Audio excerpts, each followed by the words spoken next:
Good day. I'm Blessed Bea Plandaya for the Central Echo, the official student media of Central Philippine University.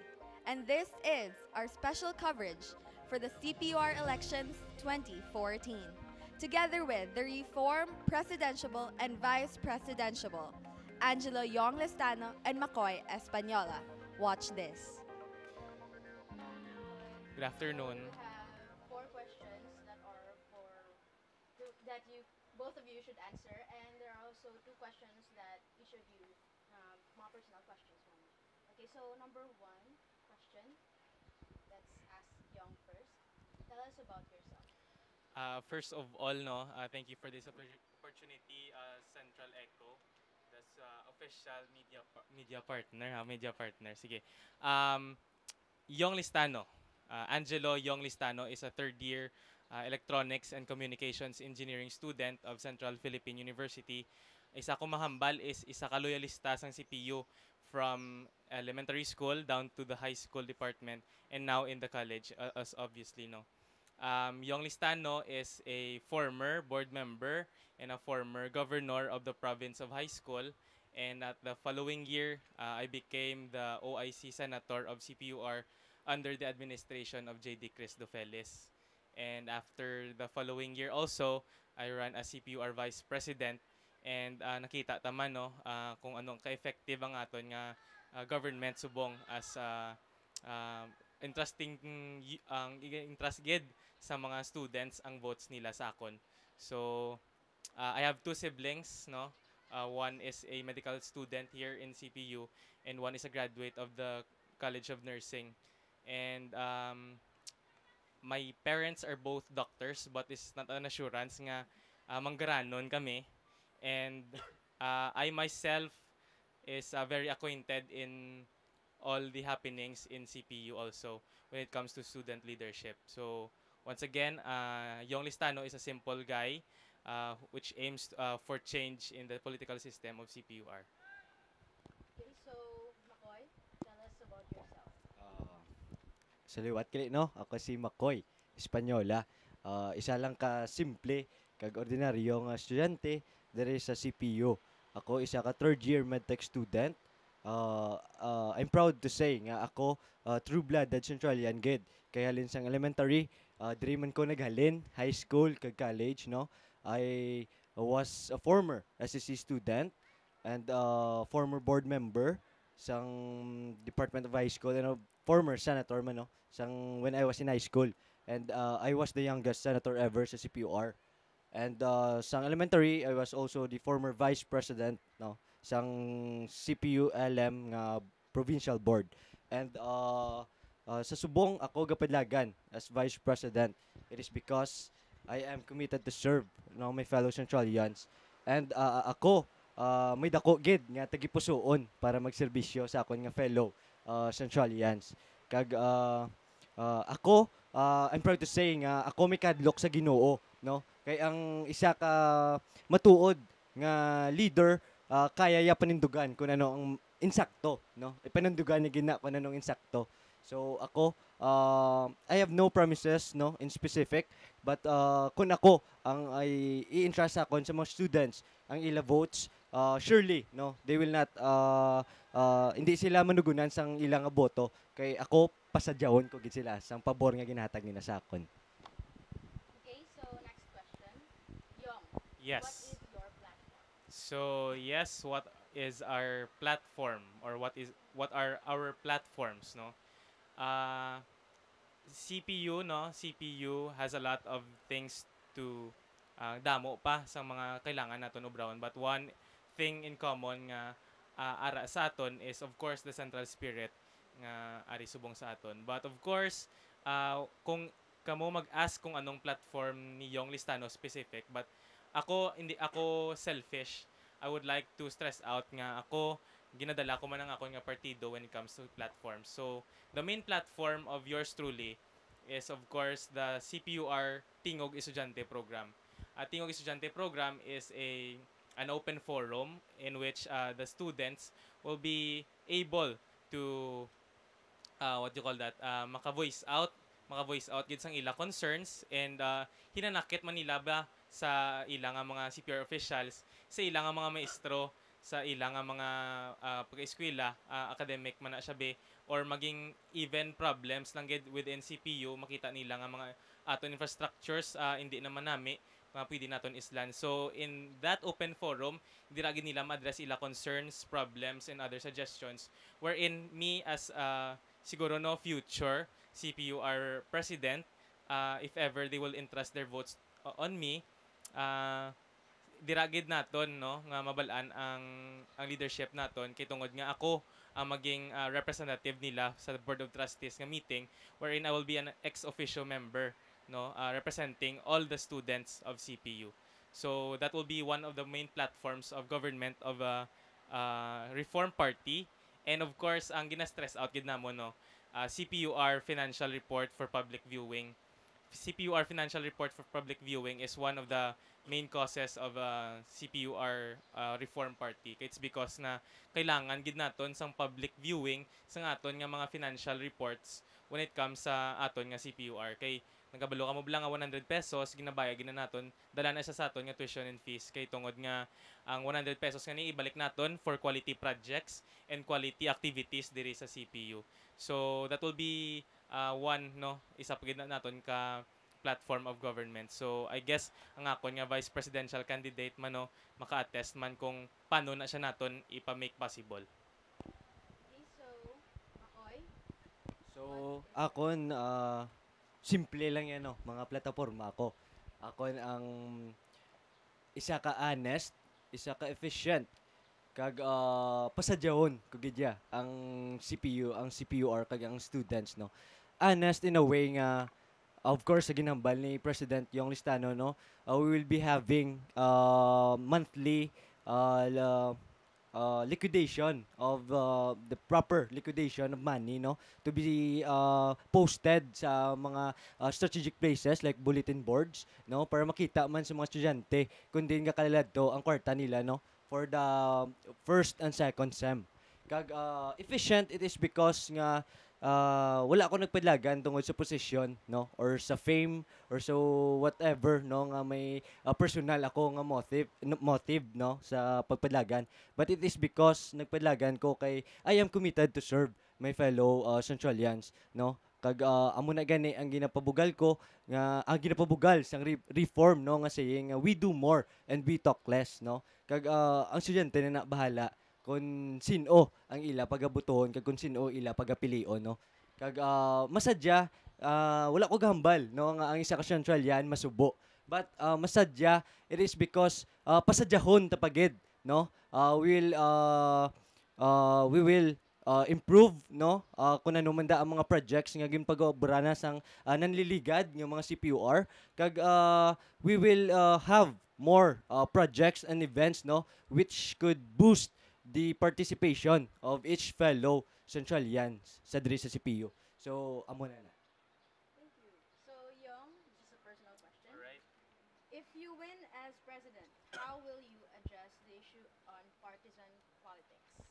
Partisan politics, no, as you all know, Yong Listano is the standard bearer of Reform Party, and of course we started in 2002, and after the 2-year period we changed the presidential type of government down to the parliamentary type of government, which is now ang amon aton nga ginausar sa CPUR, and I believe this is very effective gid. And when it comes to partisanship, we ginasulong gid naton ang anti-EPAL campaign, no.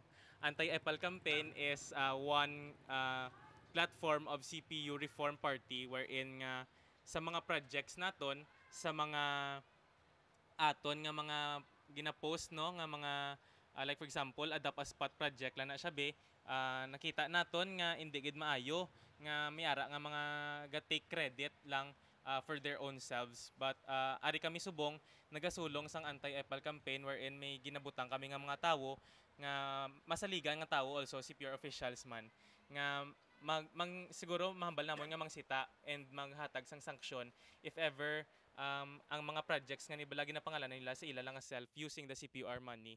So very rampant kina sa aton subong, and we believe gid nga through this campaign mahahatagan naton importansya nga ang project kani is CPUR project alone and not for the person gid nga nag-spearhead Makoy. sini.